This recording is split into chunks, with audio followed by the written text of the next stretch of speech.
नमस्कार, बहुत स्वागत है आपका सोशल मीडिया स्पेशल बुलेटिन देख रहे हैं आप और मैं हूं आपके साथ पायल। खबरों की करेंगे शुरुआत, लेकिन उससे पहले नजर सुर्खियों पर। डॉक्टर के घर से निकले विस्फोटक, राइफल और रिमोट। सांसद आलोक शर्मा ने की भोपाल का नाम बदलने की मांग। यूआईडीएआई ने लॉन्च किया नया आधार ऐप। भोपाल में मॉडल की संदिग्ध हालत में मौत। बॉक्स ऑफिस पर हक मूवी की धूम। और चलिए अब शुरुआत करते हैं आज की बड़ी और महत्वपूर्ण खबर से, जहां हरियाणा के फरीदाबाद में एक डॉक्टर के घर से 360 किलो विस्फोटक बरामद किया गया है। इसके साथ ही असॉल्ट राइफल और कारतूस भी मिले हैं। यहां जम्मू कश्मीर पुलिस ने छापा मारा था। गिरफ्तार डॉक्टर का नाम मुजम्मिल शकील है। यह फरीदाबाद की अल फलाह यूनिवर्सिटी में पढ़ता था। यह पुलवामा के कोइल का रहने वाला है। इससे पहले 7 नवंबर को जम्मू कश्मीर पुलिस ने सहारनपुर से डॉक्टर आदिल अहमद को गिरफ्तार किया था। यह अनंतनाग का रहने वाला है। आदिल अनंतनाग के सरकारी मेडिकल कॉलेज में प्रैक्टिस करता था। 2024 में इसने वहां से इस्तीफा दे दिया। इसके बाद वह सहारनपुर में प्रैक्टिस करने लगा। जानकारी के मुताबिक डॉक्टर मुजम्मिल ने फरीदाबाद के धौज गांव में 3 महीने पहले किराए पर कमरा लिया था। वह यहां रहता नहीं था, केवल सामान रखने के लिए कमरा लिया गया था। तो आपको बता दें कि फरीदाबाद के पुलिस कमिश्नर सत्येंद्र कुमार गुप्ता ने बताया कि पिछले करीब 15 दिनों से हरियाणा और जम्मू कश्मीर पुलिस का एक ज्वाइंट ऑपरेशन जारी था। वह अब भी चल रहा है। इसके अंतर्गत एंटी टेरर मॉड्यूल पर काम करते हुए दोनों राज्यों की पुलिस ने फरीदाबाद से एक एक्टिविस्ट को पकड़ा था, जिसका नाम डॉक्टर मुजम्मिल शकील है। यह फरीदाबाद की अल फलाह यूनिवर्सिटी में पढ़ाता था। इसके बाद रविवार को उसके कमरे में रेड की गई, जिसमें करीब 360 किलो विस्फोटक बरामद किया गया। वह अमोनियम नाइट्रेट हो सकता है। बरामद विस्फोटक आरडीएक्स नहीं है। मौके से टेरर एक्टिविटी में शामिल होने वाला सामान जैसे 20 टाइमर्स, बैटरी और अन्य सामान भी बरामद किया गया है। फायर आर्म्स में एक असॉल्ट राइफल, 3 मैगजीन, 83 कारतूस, एक पिस्टल और उसके 8 राउंड कारतूस, 2 खाली कारतूस और 2 एडिशनल मैगजीन बरामद की गई है। नेशनल सिक्योरिटी को ध्यान में रखते हुए अभी ऑपरेशन की ज्यादा डिटेल नहीं दी जा सकती, क्योंकि अभी ऑपरेशन जारी है। डॉक्टर के घर से निकले विस्फोटक, राइफल और रिमोट तो दहशत फैलाने की तैयारी थी। यूएपीए के तहत केस दर्ज हुआ है। दिन में 5 बार नमाज पढ़ता था। किराए के मकान में रखता था।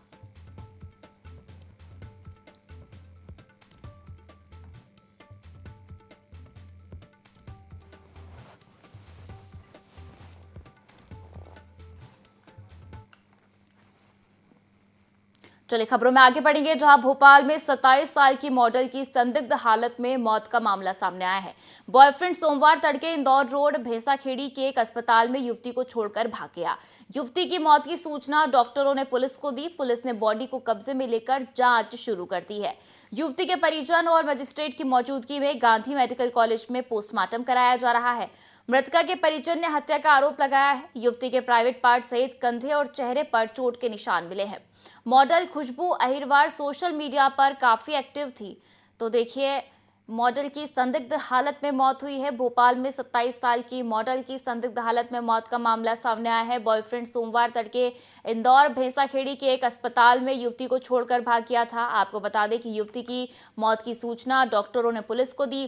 पुलिस ने बॉडी को कब्जे में लेकर जांच शुरू कर दी। युवती के परिजन और मजिस्ट्रेट की मौजूदगी में गांधी मेडिकल कॉलेज में पोस्टमार्टम कराया जा रहा है। आपको बता दें, मृतका के परिजन ने हत्या का आरोप लगाया है। युवती के प्राइवेट पार्ट सहित कंधे और चेहरे पर चोट के निशान भी मिले हैं। आपको बता दें, मॉडल खुशबू सोशल मीडिया पर काफी एक्टिव थी। इंस्टाग्राम पर उसका डायमंड गर्ल नाम से अकाउंट है, जिस पर 12,000 फॉलोवर्स है।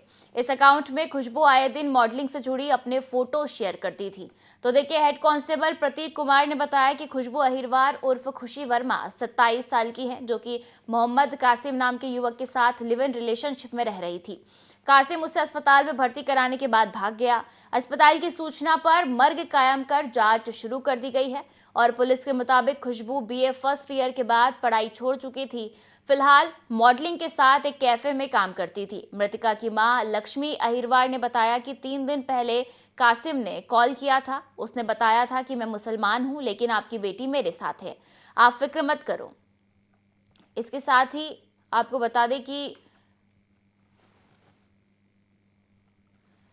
तो मुस्लिम बॉयफ्रेंड हॉस्पिटल में छोड़कर भाग गया था।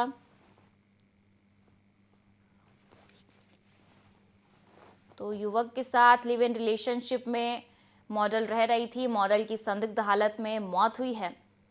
आपको बता दें कि मुस्लिम बॉयफ्रेंड हॉस्पिटल में छोड़कर भाग निकला।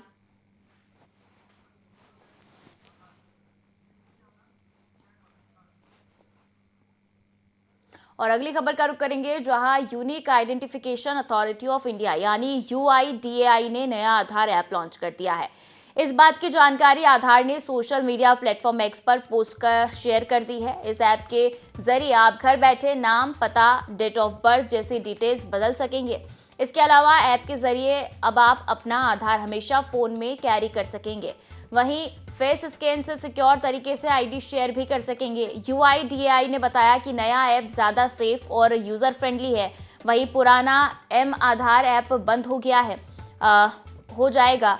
UIDAI की तरफ से लॉन्च किया गया ये नया आधार ऐप पुराने M आधार की जगह लेगा। ऐप का नाम आधार है। ये डिजिटल इंडिया को मजबूत बनाने के लिए है। इस ऐप के जरिए अब आधार कार्ड फोन में डाउनलोड करके रख सकेंगे। शेयरिंग के लिए फेस ऑथेंटिकेशन यूज होगा, जो बायोमेट्रिक सिक्योरिटी देगा। बात की जाए फीचर्स की, तो फोन में आधार कैरी कर सकेंगे। ये आधार हमेशा साथ रहेगा। पेपर कॉपी की जरूरत नहीं होगी। फेस स्कैन शेयरिंग से हो सकेगी, यानी ID शेयर करने के लिए फेस स्कैन करना होगा। पिन OTP की तरह सेफ बायोमेट्रिक ऑथेंटिकेशन से ऐप ओपन होगा। नाम, पता और मोबाइल नंबर अपडेट करने की सुविधा मिलेगी। Multi language support Hindi, English सहित कई भाषाओं में अवेलेबल है। ऑफलाइन यूज होगा। इंटरनेट नहीं होने पर भी आधार देख सकेंगे। तो देखिए, नया ऐप प्ले स्टोर और ऐप स्टोर पर अवेलेबल है। वहीं सभी यूजर्स को नए ऐप के लिए नोटिफिकेशन मिलेगा। पुराने ऐप यूजर्स को ऑटोमेटिक अपडेट का ऑप्शन आएगा। भविष्य में और फीचर्स जैसे आधार लिंक्ड पेमेंट या सर्विसेज ऐड हो सकती है। प्ले स्टोर या ऐप स्टोर पर आधार न्यू ऐप या UIDAI ऑफिशियल सर्च करें। आधार नंबर और OTP से रजिस्टर करें। फेस स्कैन सेटअप करें। आधार डाउनलोड और शेयर करें। पुराना M आधार ऐप अब बंद हो रहा है। यूजर्स को नए ऐप पर शिफ्ट होना पड़ेगा। पुराने ऐप में सिर्फ आधार डाउनलोड और शेयरिंग थी, लेकिन सिक्योरिटी कम थी। नए ऐप में फेस रिकॉग्निशन जोड़ा गया है, जो लेटेस्ट टेक्नोलॉजी है। UIDAI के मुताबिक ये प्राइवेसी को और मजबूत करेगा। आधार डेटा लीक होने की शिकायतें पहले आती थी। अब फेस स्कैन से शेयरिंग होगी तो अनऑथराइज्ड एक्सेस मुश्किल हो जाएगा। ऐप में एंड टू एंड एन्क्रिप्शन भी होगा। UIDAI के ऑफिशियल ने कहा कि यूजर्स का डेटा पूरी तरह सेफ रहेगा। कोई थर्ड पार्टी एक्सेस नहीं कर पाएगा। आधार 2009 में शुरू हुआ था। अब 1.3 अरब यानी 130 करोड़ से ज्यादा लोगों के पास आधार है। पहले पेपर कार्ड था, फिर M आधार ऐप आया। अब डिजिटल इंडिया के तहत फुल्ली डिजिटल ऐप लाया गया है। सरकार की कोशिश है कि हर सर्विस ऑनलाइन हो जाए।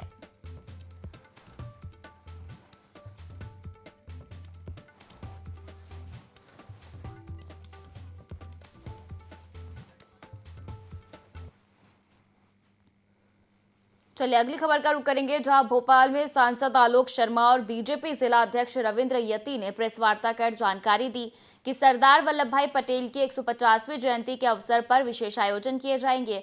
इस दौरान राष्ट्रीय एकता पदयात्रा निकाली जाएगी, जो भोपाल लोकसभा क्षेत्र में 3 चरणों में 11 नवंबर से शुरू होगी। पदयात्रा में जनप्रतिनिधि, समाजसेवी और युवा संगठन शामिल होंगे। सरकारें 26 नवंबर से 6 दिसंबर तक राष्ट्रीय पदयात्रा आयोजित करेगी। वहीं स्कूलों और कॉलेजों में निबंध, वाद विवाद, खेल व सांस्कृतिक कार्यक्रम होंगे। युवाओं को माय भारत पोर्टल के माध्यम से राष्ट्र निर्माण अभियान से जोड़ा जाएगा।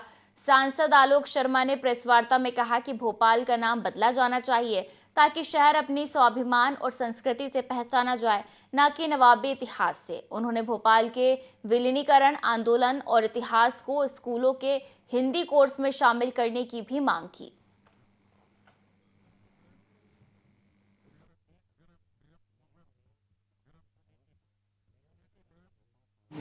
हमारा एक भारत आत्मनिर्भर भारत को लेके पूरे देश भर के सांसद अपने अपने संसदीय क्षेत्र में 3 दिन की पदयात्रा कर रहे हैं।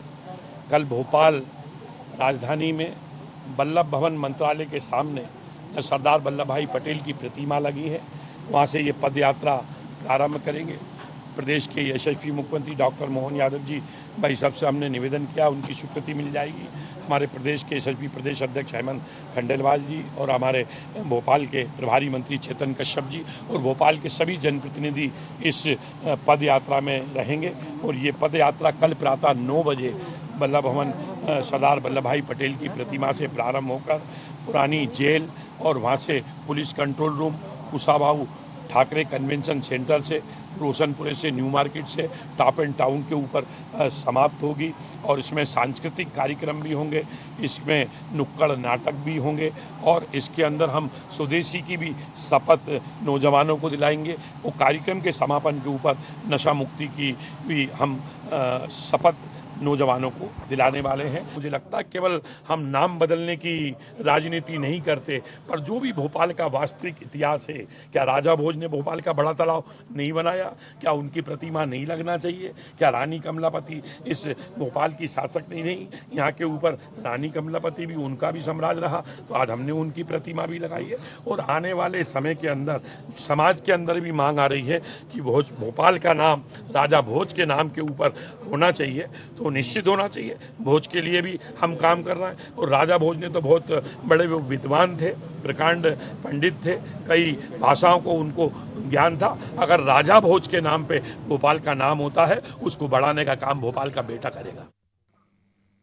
चलिए खबरों में आगे बढ़ेंगे। जो हिंदी सिनेमा की मशहूर एक्ट्रेस और सिंगर सुलक्षणा पंडित का 6 नवंबर को 71 साल की उम्र में निधन हो गया है। आज मुंबई के जुहू स्थित इस्कॉन मंदिर में उनकी प्रेयर मीट रखी गई है, जिसमें फिल्म इंडस्ट्री से कई लोग शामिल हुए हैं। सुलक्षणा के भाई ललित पंडित ने बताया कि उन्हें सांस लेने में दिक्कत हो रही थी और तबीयत ठीक नहीं लग रही थी।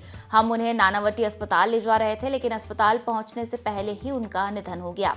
उनका अंतिम संस्कार 7 नवंबर को मुंबई की पवन हंस शमशान भूमि में हुआ, जिसमें इंडस्ट्री से शबाना आजमी, पूनम ढिल्लन समेत कई लोग उन्हें अंतिम विदाई देने पहुंचे। सुलक्षणा पंडित का जन्म 12 जुलाई 1954 में हुआ था। वे एक संगीत से जुड़े परिवार से थी। उनके चाचा महान शास्त्रीय गायक पंडित जसराज थे। उनके 3 भाई और 3 बहनें थीं। भाइयों में जतन और ललित मशहूर म्यूजिक डायरेक्टर हैं, वहीं उनकी बहन विजयता पंडित अभिनेत्री और पार्श्व गायिका रही हैं। 1967 की फिल्म तकदीर में उन्होंने लता मंगेशकर के साथ मशहूर गीत 7 समुंदर पार से गाया था। साल 1975 में फिल्म संकल्प के गाने तू ही सागर है तू ही किनारा के लिए उन्हें फिल्म फेयर अवार्ड मिला। उन्होंने किशोर कुमार, मोहम्मद रफ़ी, येशुदास और उदित नारायण जैसे गायकों के साथ गाने गाए। 1980 में उनका एल्बम जज्बात रिलीज हुआ, जिसमें उन्होंने गज़लें गाई। 1986 में उन्होंने लंदन के रॉयल अल्बर्ट हॉल में फेस्टिवल ऑफ इंडिया म्यूजिक में भी प्रस्तुति दी। उनकी आवाज़ आखिरी बार 1996 की फिल्म खामोशी द म्यूजिकल के गाने सागर किनारे भी दो दिल में सुनाई थी, जिसे उनके भाइयों जतन ललित ने कंपोज किया था। एक्टर संजीव कुमार के साथ उनके अधूरे रिश्ते ने उनकी जिंदगी पर गहरा असर छोड़ा। आगे चलकर उन्हें सेहत और आर्थिक दिक्कतों का सामना करना पड़ा। कहा जाता है कि सुलक्षणा पंडित एक्टर संजीव कुमार से बेहद प्यार करती थी। 1975 में फिल्म उलझन की शूटिंग के दौरान उनका प्यार परवान चढ़ा और उन्होंने संजीव कुमार के सामने शादी का प्रस्ताव रखा। हालांकि संजीव कुमार ने उनके प्रस्ताव को अस्वीकार कर दिया। इसका कारण था संजीव का हेमा मालिनी के साथ एक तरफा प्यार। संजीव कुमार हेमा मालिनी से शादी करना चाहते थे, लेकिन हेमा ने उनका प्रस्ताव ठुकरा दिया था। हेमा से मिले दिल के दर्द से संजीव कुमार अभी उभर नहीं पाए। इधर संजीव कुमार के इनकार के बाद सुलक्षणा पंडित टूट गई। उन्होंने आजीवन अविवाहित रहने का फैसला किया और अपना जीवन अकेलेपन में बिताया। संजीव की मौत के बाद सुलक्षणा मानसिक रूप से अस्थिर हो गई और कई वर्षों तक अपनी बहन विजयता पंडित के साथ रही। तो देखिए, सुरों की दुनिया में सदा के लिए जो है सुलक्षणा पंडित अब शांत हो चुकी है और संजीव कुमार की मौत के बाद सुलक्षणा टूट गई थी। आपको बता दें कि जज्बात एल्बम से सुर्खियों में आई थी सुलक्षणा पंडित। और चलिए खबरों का रुख करेंगे, जहां बॉलीवुड के दिग्गज अभिनेता धर्मेंद्र की तबीयत अचानक बिगड़ने के बाद उन्हें मुंबई के ब्रीच कैंडी अस्पताल में भर्ती कराया गया है, जहां उनकी हालत नाजुक बताई जा रही है। सूत्रों के अनुसार उन्हें सांस लेने में तकलीफ के चलते वेंटिलेटर सपोर्ट पर रखा गया है। डॉक्टरों की टीम लगातार उनकी सेहत पर नजर बनाए हुए है। उनकी स्थिति को लेकर फिलहाल कोई आधिकारिक बयान जारी नहीं किया गया है। सूत्रों के मुताबिक धर्मेंद्र के परिवार के सदस्य अस्पताल में मौजूद है, वहीं उनकी बेटियों को यूएसए से बुलाए जाने की खबर है। बता दें कि धर्मेंद्र ने अपने लंबे करियर में कई बार स्वास्थ्य संबंधी चुनौतियों का सामना किया है, पर वह बॉलीवुड के सबसे फिट और सक्रिय वरिष्ठ कलाकारों में गिने जाते हैं।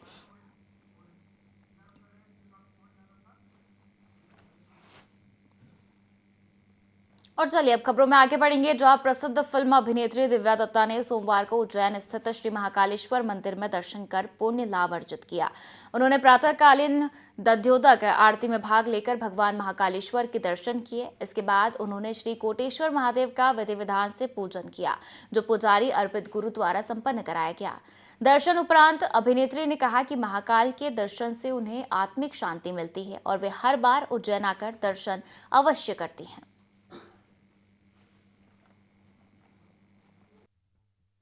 महाकाल के इस खूबसूरत से मंदिर से आप सबसे रूबरू हो रही हूँ और ये कहना चाहती हूँ कि यहाँ आते ही ऐसा आभास हुआ कि आप भगवान महाकाल के बिल्कुल करीब हैं, बिल्कुल पास हैं और इतने दैविक दर्शन हुए हैं, कमाल के दर्शन हुए हैं। मुझे लगता है जो हम लोग ख़ास यहाँ आते हैं वो एक कारण है यहाँ आने का।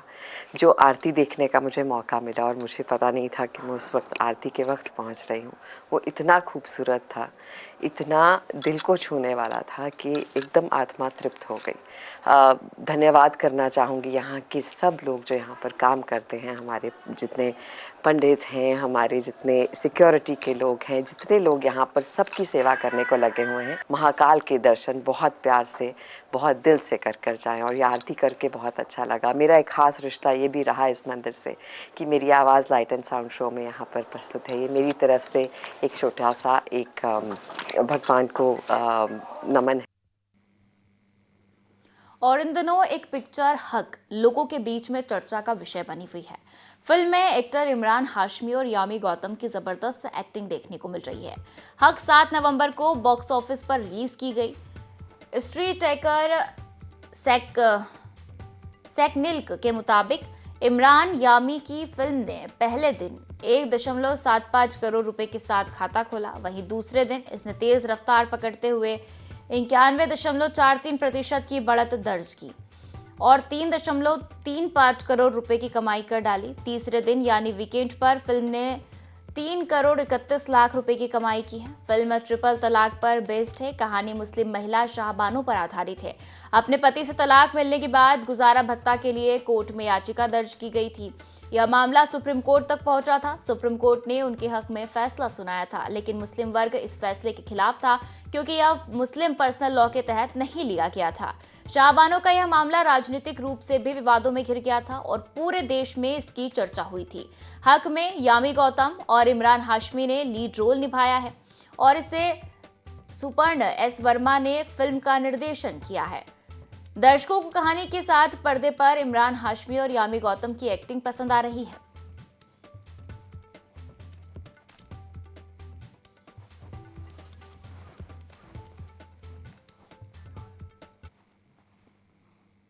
और यात्रियों की सुरक्षा को लेकर बड़े बड़े दावे करने वाला रेल प्रशासन एक बार फिर सवालों के घेरे में है।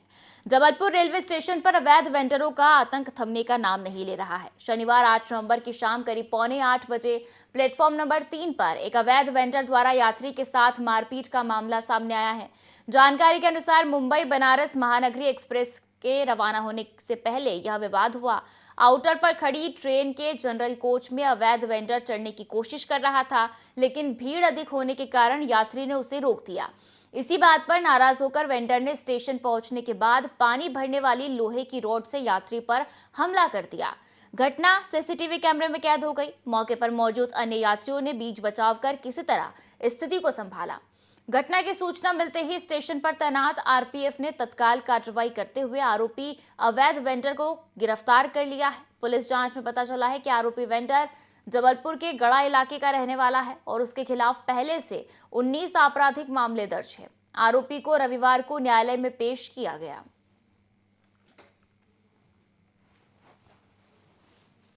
ये वेंडर जिसको हम तुरंत, हमारा स्टाफ प्लेटफॉर्म ड्यूटी स्टाफ है, तुरंत लेके आ गया था। घटनाक्रम ऐसा हुआ था कि ये खाद्य सामग्री लेके जनरल कोच में चढ़ने की कोशिश कर रहा था, क्योंकि जनरल कोच में भीड़ ज़्यादा थी। तो अंदर जो यात्री थे उन्होंने इसके साथ झूमा झटकी करके इसको बाहर की तरफ धकेल दिया था। तो उसी में ये तहस में आके यात्री को के साथ में इसने बदतमीजी की, थोड़ा झूमा झटकी टाइप किया था। और प्लेटफॉर्म पे जो ट्रेन में पानी डालने के लिए पाइप लगा रहता है, उस पाइप को इसने निकाल के पैसेंजर के पीछे ये थोड़ा मारने के लिए दौड़ा था। बट इतने में ही हमारा स्टाफ वहाँ पे ड्यूटी पे तैनात था, तो स्टाफ दोबारा इसको पकड़ लिया गया। तो थाने पे लेके आने के बाद में इसका पूरा रिकॉर्ड पूरा चेक करवाया गया। तो इसमें इसके ऊपर 19 मामले और पूर्व में पंजीकृत मिले हैं, जिसमें कोर्ट द्वारा इसके ऊपर करीब 19,000 रुपये का जुर्माना लगाया जा चुका है। जबलपुर स्टेशन में अवैध वेंडरों का आतंक लगातार बढ़ता जा रहा है। फिर से एक मामला सामने आया है जहां पर अवैध वेंडर ने यात्री के साथ रॉड से हमला करने की कोशिश की है, जिसका वीडियो सोशल मीडिया पर वायरल हुआ और IND24 ने उस वीडियो को सबसे प्रमुखता से चलाया, जिसके बाद कार्रवाई करते हुए उस अवैध वेंडर पर कार्रवाई की गई है। फिलहाल आपको बता दूं, खुलासा ये हुआ कि उस अवैध वेंडर पर 19 मामले पहले से ही दर्ज थे। फिलहाल अब RPF ने फिर से जो है उस अवैध वेंडर को गिरफ्तार किया है और अब उसको न्यायालय में पेश किया गया है। जेल भेजने की जो गुहार है वो भी RPF ने की है। पर लगातार जिस तरीके से जबलपुर के अवैध वेंडर्स के मामले सामने आ रहे हैं, सवाल एक बार जबलपुर वेस्टर्न सेंट्रल रेलवे पर खड़ा होता नज़र आ रहा है। जबलपुर के RPF और GRP पुलिस पर भी मामला खड़ा होता नज़र आ रहा है कि आखिरकार ऐसे अवैध वेंडर्स पर पुलिस क्यों कार्रवाई नहीं कर पा रही है। अब देखने की बात होगी IND24 के इस खबर का क्या कुछ असर होता है। जबलपुर से कैमरामैन छोटे के साथ IND24 के लिए देवजीत। और खबर दमोह के हटा से है, जहां सांप और नेवले की अनोखी लड़ाई देखने को मिली है। घटना का वीडियो सोशल मीडिया पर लोगों के बीच आकर्षण का केंद्र बना हुआ है। दोनों के बीच करीब 35 मिनट तक संघर्ष चलता रहा। कभी सांप ने फन फैलाकर नेवले को डराने की कोशिश की, तो कभी नेवला तेजी से झपट्टा मारता रहा। अंततः नेवले ने अपनी फुर्ती और आक्रामकता से सांप को मार गिराया। दोनों की जंग के कारण मार्ग जाम हो गया और दोनों ओर वाहनों की लाइनें लग गई। इस पूरे दृश्य को लोगों ने अपने कैमरे में कैद कर लिया। घटना का वीडियो सोशल मीडिया पर तेजी से वायरल हो रहा है। तो देखिए, हटा से खबर, जहां सांप और नेवले की अनोखी लड़ाई देखने मिली और ये लड़ाई करीब 35 मिनट तक चली। आपको बता दें, नेवले की जीत हुई। सोशल मीडिया पर नेवले और सांप की लड़ाई का वीडियो तेजी से वायरल हो रहा है। लोगों ने पूरे घटनाक्रम को कैमरे में कैद कर लिया।